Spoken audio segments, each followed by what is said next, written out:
We had discussed about the two types of bacteria which form the kingdom Monera in the introduction to this particular kingdom.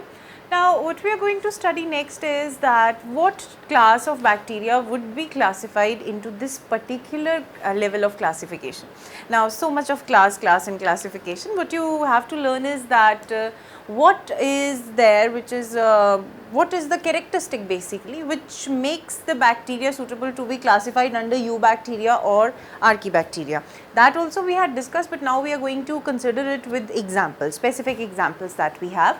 So, first of all, let us deal with archaebacteria. Now, what is there in archaebacteria? We had broken the word. Archae means ancient, bacteria means the prokaryotic form that we have around us, which would be a prokaryotic cell. Basically, we deal with those bacteria which are going to survive in those conditions where we would consider them otherwise hostile for any life form. So, we have those extreme conditions, and it is believed that such conditions were present in the primitive earth. So, that is why these bacteria are the most ancient ones, and hence is their name archaebacteria. What we are going to see over here is that there are three types of such hostile atmospheres or habitats, to be very specific. Those three hostile habitats, and what would be the bacteria whichsoever would be residing over there named as. And I must tell you that in understanding this kingdom Monera in terms of examples, it's better you restrict yourselves to the understanding of genus instead of getting into species, because the entire genus somehow specifies what would be the characteristic of that particular bacteria. Now, in terms of archaebacteria, the first one that we have is halophiles.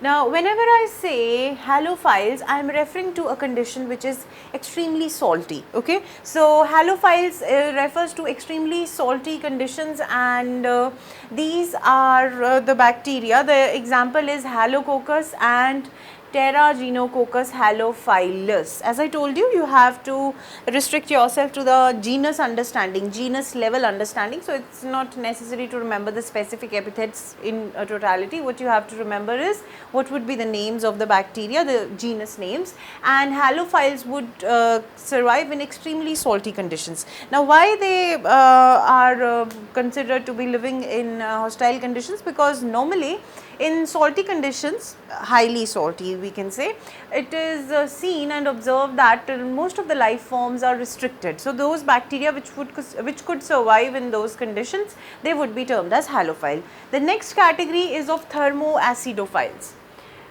Now, this philes word is somewhat related to those phyle. Phyle word is for those organisms which would love the given condition. So, the given condition is thermoacidophile. Thermo word is for heat and acidophile is for acidic condition. So, basically we find these bacteria in hot springs.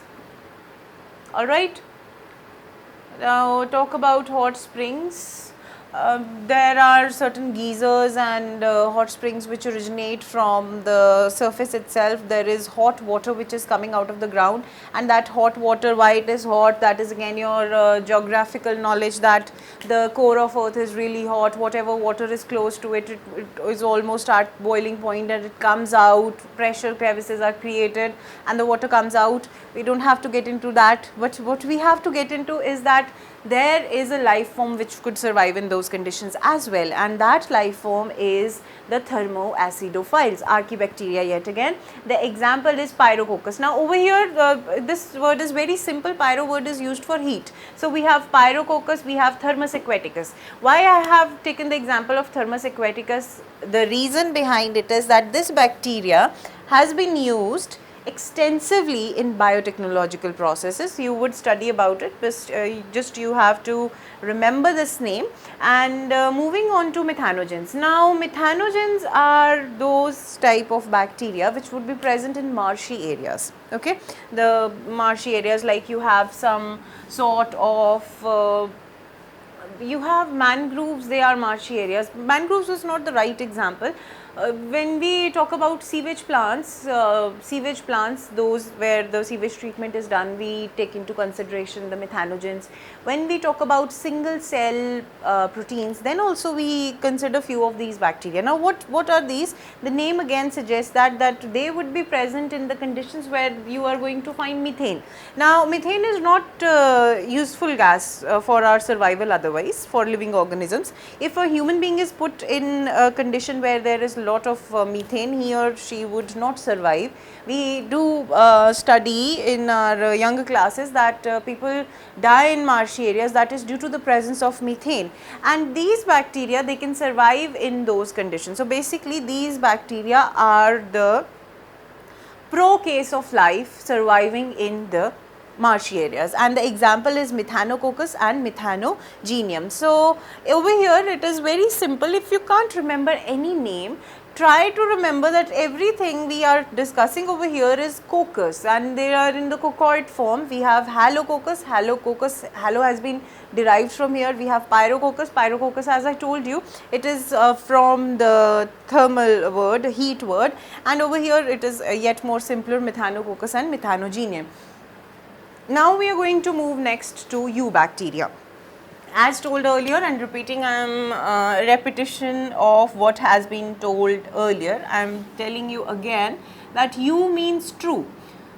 True bacteria. Now when we talk about true bacteria, it is with reference to those bacteria that we talk about. If we talk about their economic importance, if we talk about those pathogenic bacteria, if we talk about those photosynthetic bacteria, all the bacteria that we have around us, which actually are bacteria, not those which are archaebacteria, we talk about eubacteria. Now eubacteria can be further classified and well understood if it is seen in these classifications. Okay.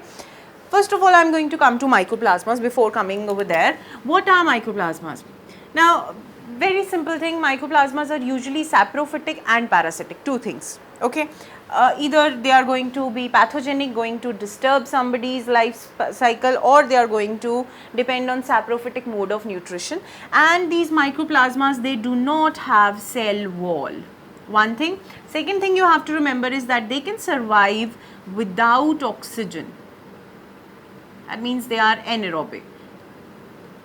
And third thing, another name for these is PPLO, means the PPLO, pleuropneumonia like organisms. They are known as mycoplasmas. There are many types of diseases which are caused by mycoplasmas, and they do not have a cell wall. Alright, they have that cell membrane is present, but cell wall, well defined cell wall was one of the characteristics of bacteria, and that is not present in case of mycoplasmas, and they do survive without oxygen. Coming to the main classification, these mycoplasmas, they can come under heterotrophs, and heterotrophs would be those bacteria which are going to be dependent on some other organism for their nutritional requirements. They could either be holozoic, they are going to consume the organism directly, but you can make it out that because this bacteria is so small and it is prokaryotic, how can it devour some other organism? All it can do is it is going to consume other bacteria, but that is also not a clear-cut case. What we have in these cases is that they are going to be pathogenic, they are going to depend on somebody else's efforts for nutritional procurement. And the other case is of autotrophs. All the pathogenic bacteria, before we come here, all the pathogenic bacteria that you can think of, some bacteria is causing chlorella, cholera, sorry, it is not chlorella we are going to study, it is an algae, green algae. I was to refer to cholera. Some cause dysentery, some cause diseases, few of them are responsible for causing anthrax in animals, in plants, in humans. Everywhere they are causing havoc by their parasitic nature. Apart from that, they could be coprophilous, that they are feeding on dung, and rest of the heterotrophic modes of nutrition could be seen. And whenever you are thinking about heterotrophs, do keep in mind that these are the simplest form of organisms that could be living. So would be their nutritional procurement. Coming to the autotrophs, you know that autotrophs are those organisms which can make their own food. Now there are two methods in which the food could be made. First is that you are going to take the energy of sunlight. So those bacteria which consume sunlight, not consume, that won't be a correct word, which use sunlight for making their food would be photosynthetic bacteria. And over here when we talk about photosynthetic bacteria, we have a misleading sort of word, that is blue-green algae. Now this blue-green algae we know that it is part of plants. We are discussing the prokaryotic cells over here. So how can this be present over here? This would be a misfit if we have to go according to the name. But the name itself is misleading. It is not the blue-green algae. Basically the photosynthetic bacteria are cyanobacteria. Now you know cyano word is used for bluish green color. Okay, from your knowledge of chemistry, you must be knowing that cyano word is referred for bluish green, that beautiful bluish green color that we have.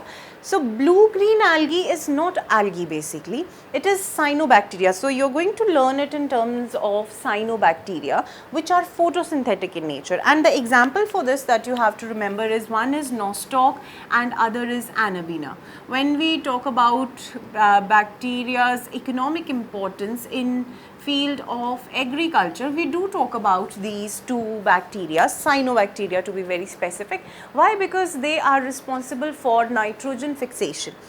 And as you will study in detail later on about the plant physiology and various processes which are involved for giving nutrition to the plant, you will be surprised to see that nitrogen, being an important component of all the biomolecules, is not easily available. That means all the eukaryotic cells are unable to take up the nitrogen. It is the prokaryotic cells, only and only the prokaryotic cells, which can take up the atmospheric nitrogen and do its fixation, which is again further taken up by the plants, and then it would be taken up by people like us, so that we make our own proteins. So the photosynthetic autotrophs, which are under eubacteria, they are responsible for nitrogen fixation due to the presence of a particular cell in their colonial forms that is known as heterocysts. So you have to remember this name as well. Heterocysts are present in cyanobacteria, which are responsible for nitrogen fixation. The entire cyanobacteria would look like a sheet. You must have seen those algal blooms which are occurring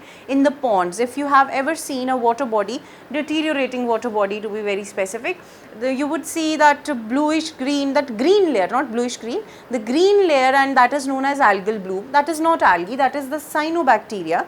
And if you ever got a chance to visit some paddy field, you would find those layers, that greenish layers present in those waters as well, where the water is stagnant.